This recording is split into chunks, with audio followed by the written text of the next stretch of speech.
సినిమాలు బాగుంటాయి. 2,00,000 కోట్లు వసూలు చేస్తాయి.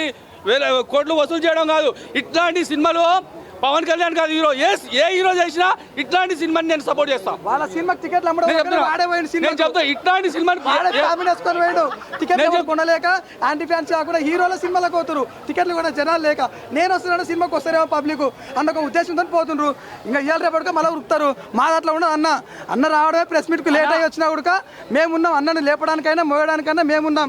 ఇంతకుముందుకు ఎప్పుడో ఇది మొఘలుల చరిత్ర, హరిహర వీర చరిత్ర కాదు. ఇది ఆంధ్రప్రదేశ్లో జరిగినటువంటి ఒక మహాయుద్ధం.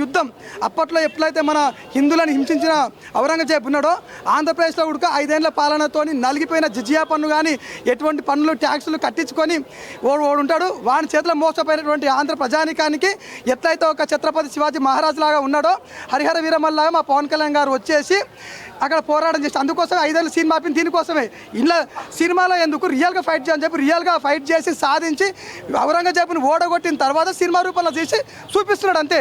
ఆల్రెడీ రియల్ ఫైట్ అక్కడ చేసేసిండు. మాకు టికెట్లు లేక మేము సినిమా పోవడం ఫ్యామిలీ పోయి కూర్చోవాలి హరహర అని కూడా ఉండేది. మాది డైరెక్ట్ సినిమా ఉంటాం. మేము పోరాటం చేసినా ఏది చేసినా యుద్ధం చేసినా ఫస్ట్ రియల్గా చేసినాక రీల్కి వస్తాం. మేము రీల్లో చేసి రియల్గా చేసినట్టు డబ్బా గిబ్బాలు కొట్టిన బ్యాచ్ కాదు మాది.